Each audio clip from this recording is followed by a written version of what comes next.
Hi, we would like to share a wonderful novel as part of our audio fiction series.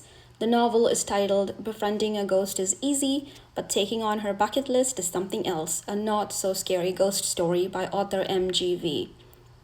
This novel is a mystery thriller with equal parts romance, family drama, and humor. This week, we bring to you the first two chapters. Chapter 1: The House. I wake up on my couch with a sense of gloom. Something is amiss in my so far smooth sailing life. The four walls within which I have carved out my happily single life today seem to be closing in on me. The tiny one bedroom apartment on the fourth floor of a high rise, my home for the last 8 years, suddenly seems suffocating. Unable to shake it off, I linger on this new longing, a longing for the coziness of living in an antiquated house with an archaic fireplace, picket fences, and well maintained lawns in a suburb, next to small talk making, newspaper picking neighbors surrounded by a cluster of families, a place with sidewalks in a constant state of occupation, with skateboarders, dog walkers, and random runners. I personally am not ready for any baggage, child, husband, not even a dog, and don't think I ever will be. Single life is superior life is my motto, and I plan to live by it. A house indeed is a big baggage by itself, but as of today, I've decided to make a concession on that end. I moved to America 8 years back as a medical student. Now I'm a research fellow with the local university, effectively allowing myself a breather to ponder my future options. A house was never part of that equation, but it seems it very well may be now. Finally, having mustered enough energy, I hop off the couch. A dried, half eaten peanut butter jelly sandwich from the night before lays wasted on the floor next to the couch, and crumbs coat my shirt. I dust them off and proceed toward my shower. While I move through my morning routine, my mind keeps wandering back to that imaginary house. Painted white brick exterior, hunter green or sailor blue shutters and doors, winding stone walkway. I have no idea where to find this house or any house for that matter.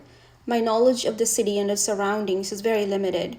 As such, from being a social, not to mention perennially occupied between my medical school years and residency. Outside of my immediate neighborhood and work, I'm as foreign to the city as the day I moved here. The best option, I figure, is to simply drive around and follow my fancy. I call my mom in India before setting off. My mom sounds rushed on the phone, which is expected at this time of the day for her. I can hear the clamor behind her, and the conversation hits multiple unintentional breaks. My mom pausing to give instructions to her assistant. She's at the fashion house, her boutique store where she designs clothes for hand selected clients, mostly friends. It's not a good time for a meaningful conversation. Call you later, Mom. I hang up. My mom is from old money. She married my father, then a young man fresh out of college, with his fledgling business venture out of love, breaking from family traditions where marriages are more business deals than romantic prospects. My father, despite his tight financial circumstances, politely refused all handouts from my grandfather, who at once was worried about the simple life his daughter would be forced to lead without his support. My father did not carry his business acumen like a halo around him, nor was he a fast talker. He was soft spoken, a man of few words. So my grandfather, who was usually a good judge of character, failed to detect his potential. Possibly blinded for his love for his daughter, he all but gave up on my father. His pride will keep him down, he prophesied to my grandmother in private, but he couldn't have been further from the truth. My father is now a prolific businessman, successful beyond imagination and a social elite. The reason behind me putting so much distance between my family and myself, a whole ocean in fact, is simply to break free from a tailored life in a persistent state of chaos. From the time I woke up to the time I got back to bed, someone was behind me. Cleaning, dusting, making my bed, driving my car. There were days when my mom let her imagination run amok, her anxiety hitting a new high for our physical safety. My brother and I, we ended up with security following us throughout the day. There was always someone about us, transient characters passing through the pages of my life, whom I never came close to knowing any better. My room was spick and span, my bed covered in luxurious sheets. Things that I had carelessly thrown around on the floor magically returned to their proper resting places. It could be anyone's room, it didn't have to be mine. A beautifully turned out room with no personal touches. Well, the designer's maybe, but definitely not mine. I started aching for a life with my signature, my quirks, in a room that felt like mine, day in and day out. Things that lay on the floor waiting for me to put them back in place, a place that I chose for them, peace and quiet at my will. So I told my mom I wanted to leave. My destination, America, my plan to do medicine. Unperturbed, my mom took it all in, as if she was very much expecting this. I was ready with my counter arguments, only to be once again surprised by my mom. Jaya, are you sure this is what you want? I will talk to your dad and see what we can do. Sit tight until we have discussed this as a family.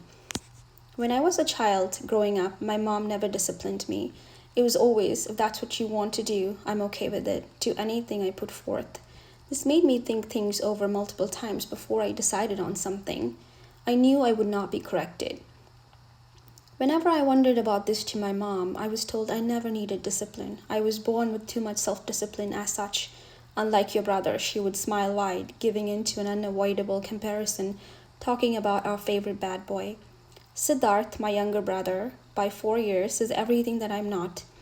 We were attached at the hip growing up. Though completely different in personalities, we ended up sharing the strongest of bonds any siblings could ever have. I owe this bonding entirely to Sid. According to my mother, a young Sid, old enough to walk and talk, never wanted toys and never stayed with his babysitters. All he wanted was his big sister. He followed me around everywhere like a puppy. A patient child, I put up with him without plotting to kill him. Just because he was my dependent, that didn't automatically give me the prerogative to do what I wanted, like play Barbie or be lost in my coloring book or any of the fun things a girl my age would have chosen for entertainment.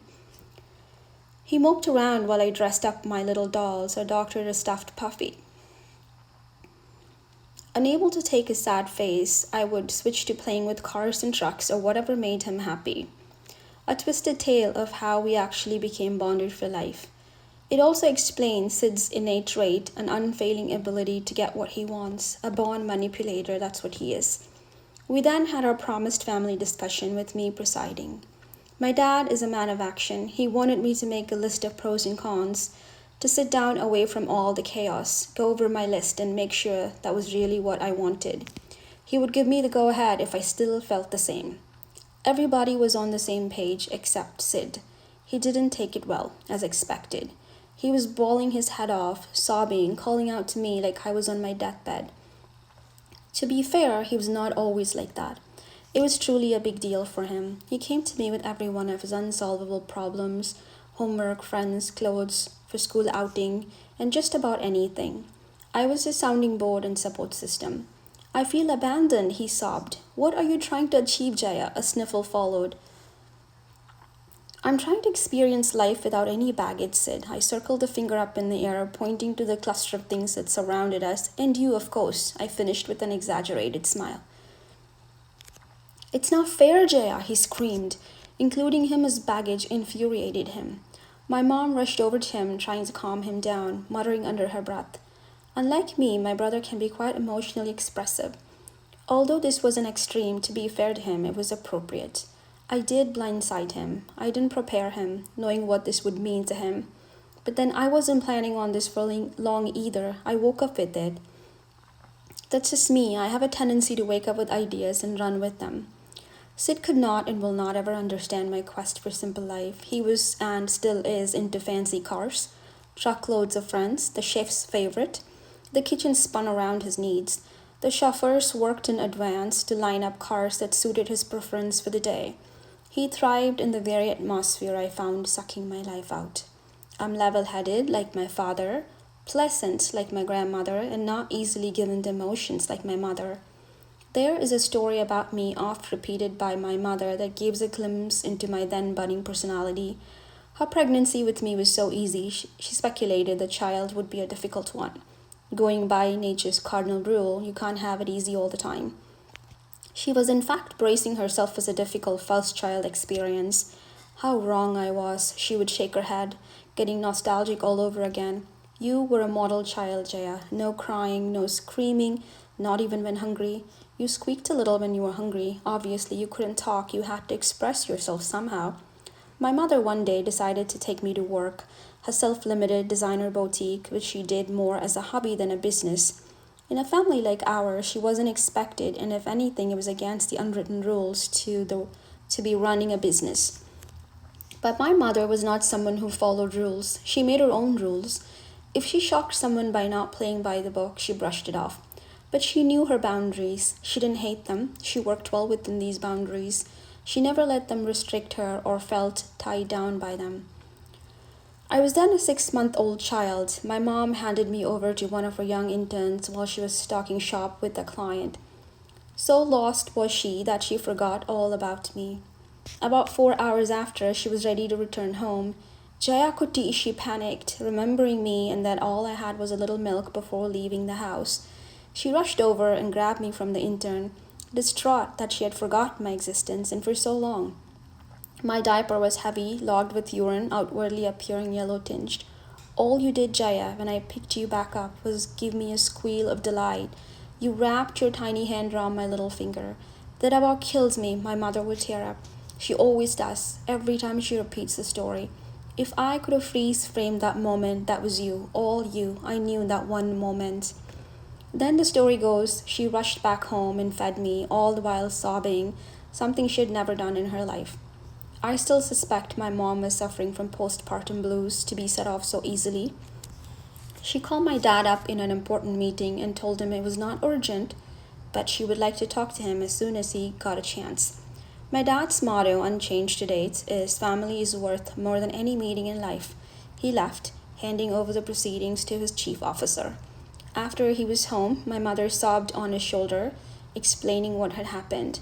My dad listened calmly, having never seen her so overcome, and consoled her. He then told her to set up an alarm, or better yet, get a secretary to keep track of all her tasks for the day, especially the baby. I laugh at this point every single time. That is so my dad. My mom laughs with me. Spoken just like a man, a secretary to remind me of my baby. He then soft-stepped to my crib, and over my sleeping head, my mom overheard him whisper, "Your mom loves you more than she ever will me," before walking off. So that is me, as my mom says, easygoing in one simple sentence. And as for Sid, our consensus for his one simple sentence is high maintenance. The rest, as they say, is history. I moved, and my whole family saw me off at the airport, including an unhappy and intentionally mute grandmother and a sulking Sid, who refused to leave my side but responded only with an unforgiving look and a dramatically deaf ear to anything I had to say. He waved me goodbye, eyes brimming with tears, breaking my resolve not to cry. I ran back to him one last time for my one last hug and uttered the cliched words that I was just one phone call away. A phone call, an ocean, and several thousand miles away is what the honest truth is. I'm here now, happy with my life, of which I am the king and the queen, the cook and the cleaner, and many more things. But it's all mine for the making. There have been days when exhausted after a long day at school or work, I balked at the thought of cooking or cleaning.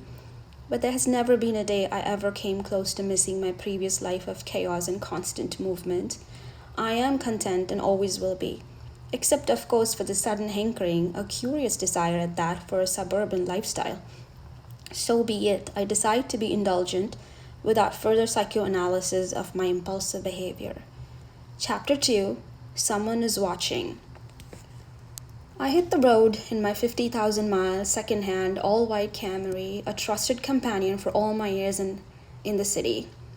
It is a bright summer day with clear blue skies stretched out for miles and a rolling landscape laid out in all shades of green. On the highway, I take the first exit right outside the city limits and cruise along until I come upon a picture book neighborhood in a burst of colors, pinks, purples, and whites, with the dogwoods and cherry blossoms in full bloom, contained in the high noon's comfortable silence. Behind the tree-lined streets are medium-sized brick houses, beautifully old-world, played up in a mix of long wraparound porches, sample balconies, and tall columns. I slow down to a crawl, caught up in the scene, and then my car sputters a couple of times before the engine completely dies. I must have slowed down too much. I give the engine a few tries to restart, but no luck. I get out, manage to open the hood, and take a sniff at the engine, of which I know nothing about. For sure, I smell nothing burnt, nor do I see any angry fumes. Good signs so far. Beyond that, I'm no wiser. I'm at the curbside in front of this house, a 2-story, painted white brick house with dark green shutters and a simple exterior with no architectural accents. My imagination comes alive. I cross the sidewalk and step onto a winding stone walkway under the shade of an old oak. Its muscular branches spread across the small, well manicured lawn, and the braided thick roots twist underneath the walkway, lifting the stones off their bases at places, making it interestingly uneven. Taking care not to trip, I follow the path to the front of the house, stepping on a soft mix of bright green moss and grass that peeks from between the stones. A combination of purple, yellow, and green shrubbery enhances the front of the house, and a pair of crepe myrtles covered in bright pink blossoms line the windows on either side. 3 brick steps up, and I'm at the front door. A thin layer of dust covers the door and the lion-headed brass knocker. I lift the knocker and let it strike the base. A loud clang stretches out until it can be heard no longer, but I sense no reciprocating activity from behind the door. I then try the doorbell. A generic musical high note rings out, followed by more of the same silence. Suddenly I have a strange feeling. Someone is looking down at me. I look up to see the sheer white curtains behind the right upper window rustling rhythmically. But the window. I step back and squint my eyes against the bright sun. It's definitely shut. The curtains are probably catching an inside draft of an overhead fan or a hard-working air conditioner. I'm convinced the house is empty, probably has been for some time, going from the undisturbed dust on the door and even cobwebs on the porch lights. Maybe a caregiver forgot about the air conditioning and they probably used the back door. As I walk back toward the car, I notice a signboard face down on the grass by the side of the tree. Curious, I turn it around. A for sale sign. This really is a dream come true. I pick it up and carry it with me. It is no longer for sale. Then I suffer that strange sensation again. Someone is watching me. I turn around to catch the rustling curtains pulled apart slightly, revealing a pale face which immediately distorts and dissolves like an imaginary shape in the cloud. I stand there, continuing to train my eyes to the same spot. The curtains continue their oscillatory motions, but I don't see any further apparitions. I shake my head to clear my brain. The deep silence and the stillness in the air are not helping. I am having a paranoid vision. Back inside the car, I call the number listed on the for sale sign and schedule an appointment to view the house. My eagerness obvious, the realtor, Chelsea, accommodates me for the same evening at 4:30 p.m. That settled, I turn my attention to the unresponsive engine, hoping to give it another try before calling for roadside assistance. Sparing me further distress, surprisingly, the car kicks back to life right away. Seemingly, all it needed was some quiet time to recover. Back at my apartment, I'm curiously elated. I, the Jaya of contained emotions and measured reactions, suddenly feel like jumping on the couch to express my excitement. I suppress my urge, choosing instead to plain sit down on the couch and surf the web. To familiarize myself with the current housing market, the least I can do before meeting up with Chelsea. I'm tempted to call Guy, my dearest friend of all time, but then decide to wait, opting to surprise him with my new address later. About 5 minutes early, I pull up in front of the house, to the same spot where I found myself temporarily stranded that morning. In just a few minutes, Chelsea pulls in behind me in her Cadillac SUV. After brief introductions, we take the walkway back toward the house. How long has this house been on the market? I asked Chelsea. A year and counting. The owner of the house is now in England. All he wants is to get rid of the house. How old is the house? It dates back to the 1940s, so about 70 to 80 years old. Obviously, it has gone through many updates and remodeling since then. Are you looking for an older house? Not particularly. We stop at the front door and she maneuvers the key to the lock. The door sure looks its ear, she smiles apologetically as she blows some dust off the lock and opens the door wide. The inside of the house is enveloped in darkness with all the windows sealed shut and the heavy curtains pulled close. Chelsea walks over to the nearest window and draws the curtains back, letting daylight filter in. She then slides the windows up to open. That's better. A little bit of fresh air will do us all some good, she walks back. Together, we draw all the curtains out in the living area and flood the house with the outside light. She then walks me through the rest of the house, stopping finally in the kitchen. A country-style outfit with lemon yellow walls, a butcher block island counter, and a gas cooking range, small but succinct. We step outside through the French doors into a small fenced-in yard, which is mostly bare except for the two thick-trunked trees standing tall to the very back. Would you like to see the upstairs? Yeah, sure, I shrug. The two guest bedrooms upstairs come fully furnished, left over from the previous owner. The current owner bought the house as an investment property. He never had any intention of living in it. Then he had to move to England, and it's no easy feat to maintain a house from overseas. He's eager to part ways with it. We walk back into the kitchen and take the stairs up. With every step up, I feel the temperature fall a few degrees. As we reach the top of the stairs, I actually wish I'd laid up. According to the laws of physics, hot air is supposed to rise and upstairs should be hotter than downstairs. This seems to be working in an extreme reverse. Has the AC been set too low? I notice an air vent overhead and stand underneath it, but I feel no airflow. Chelsea points to the thermostat mounted to the wall. The cooling unit has actually been turned off. I'm no expert, but it's probably something to do with the insulation. That has been the deal breaker to most of my previous buyers, and I've not figured out a way to correct it. When we tried to heat it up, it just got overheated. It was like walking into an oven. These old houses, one can never tell exactly what went into building them.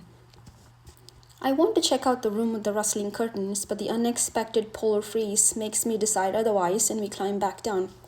What do you think? Chelsea asks, locking the front door. Too old, too cold? She smiles. Actually, I'm ready to buy the house. This is perfect for me. Are you sure? She looks concerned. A house is a huge responsibility. If you need time to think about it, I totally understand. This is the house for me, I smile reassuringly. I'm convinced. From the fireplace to the sunny kitchen to the cozy backyard, I love everything about it. That's it then. I'll start working on the documents. Tell you what, Jaya, I'll have my contractors give the place a complete makeover, clean, paint, tighten up the fixtures, and anything else you want. I'll throw in the services of my handyman and the landscaper for 1 year, included with the price of the house. She pulls up the listing on her phone and quotes me the asking price. The price is so off the books it blows my mind. The owner wants to get rid of it. She really meant what she said. I call up my mom the next day to share the news. You would totally love it, Mom. A perfect little house, charmingly old world, without the extra fuss. Everything dates back to the 40s, but absolutely well maintained. I can hardly contain my excitement. I never knew you wanted a house this bad. My mom laughs at my exuberance. Make sure to air out the place before you catch something from all that ancient dust. Did you say the upstairs was cold? Have an electrician there first thing to check out the thermostat and the AC unit. I don't want you getting sick from that chill. Wonder why it would even be cold with the blazing summer sun outside. I'm not sure, Amma. Chelsea thinks it's something to do with the heat insulation or something. I have no idea. Send me pictures, Jaya. I will see if I can pick up some home decor items. I promise, my mom stated sincerely. I will not interfere, but just give you some pointers. That is, if you don't mind. I don't want you making plans to move straight up to the Arctic to avoid your meddling mom. Amma, you know I wasn't trying to avoid you people. Well, maybe a little, but mostly Sid. We laugh. Speaking of Sid, what has he been up to? Trouble, enough that he's now relegated to the Maruti. Maruti? What happened? I can almost guess what happens next. Apparently, he has been badgering my dad to buy him a new car, a Ferrari. His dear friend Marv has one, so he wants one, which obviously he didn't dare tell my dad. My dad gave him the usual pros and cons task. Sid, in a celebratory mood, makes up not one but two lists. A true list and a please my dad list with Marv's assistance. My mom overheard them, laughing about it. Late that night, a sleepy Sid ends up placing the wrong list in my dad's hands. The top of the list really caught my dad's attention, to show off to Chintu the fatso. Chintu, the arch nemesis, from school and now in college is the only son of a minister from the ruling political party. The boy never shied away from throwing his weight around or name dropping every chance he got. One day he came to school in his dad's government issued car with the sirens blaring in full swing, slowing down traffic en route so he'd get to school on time. Sid and Marv have crossed paths with him one too many times to no good effect. While they couldn't outdo his show of power, they certainly wanted to outdo him in their capacity for some serious bling. My dad, as a rule, does not take well to name calling or showing off, so it is safe to say Operation Ferrari was prematurely aborted. Sid gets no Ferrari, but worse still, he's been downgraded to a Maruti, an everyman sedan for the time unknown. Sid, being Sid, seems to have circumvented this whole Maruti sedan issue by bumming a ride with Marv, who is ready to loan him any car complete with a chauffeur from their collection. But my brother, sometimes he knows better, doesn't want to test my dad any further.